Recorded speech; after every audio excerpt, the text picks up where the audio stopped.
प्रश्न, सुख और आनंद में क्या भेद है? उत्तर, यूँ तो कोई भेद नहीं, दोनों पर्यायवाची शब्द हैं, किंतु सुख विषय जनित और अनित्य होता है तथा आनंद निर्विषय और नित्य होता है। भगवान को चाहना परमार्थ है और भगवान से कुछ चाहना स्वार्थ है। यहाँ तक कि मोक्ष की इच्छा भी स्वार्थ ही है। जहाँ संपूर्ण लौकिक और अलौकिक विज्ञान समाप्त हो जाते हैं तथा अणिमादि सिद्धियों का भी कोई मूल्य नहीं रहता, वहाँ से तत्व ज्ञान आरंभ होता है। ज्ञान दृष्टि में संसार नहीं है, यह निर्भय बात है। एक अखंड सच्चिदानंद के सिवा सब मिथ्या है। यह संसार जो दिखता है वास्तव में प्रभु के सिवा कुछ भी नहीं है। परमात्मा अर्थात तत्व वस्तु अलक्ष्य है। साकार या निराकार तो वाच्यार्थ है। वाच्यार्थ में तृप्ति नहीं, कार्य और कारण में अभेद माना गया है। जैसे सुवर्ण और आभूषण कहने के लिए भले ही भिन्न हो, किंतु वस्तुतः एक और अभिन्न ही हैं।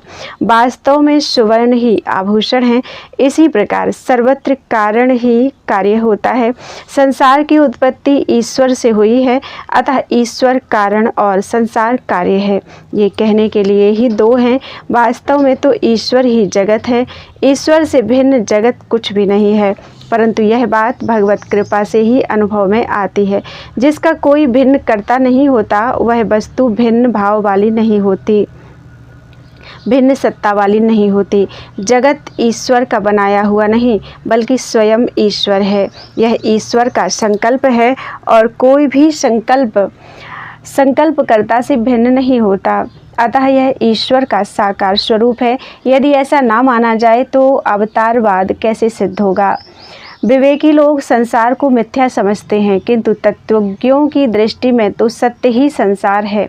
सेठ लोग गद्दी तकिया लगाए जिस संसार में बैठे हैं उसी को सत्य समझते हैं, किंतु भक्तों की दृष्टि में तो संसार भगवद रूप है। इसी से श्री गोस्वामी जी कहते हैं, सिय राम मैं सब जग जानी, करहूँ प्रणाम जोर जुग पानी।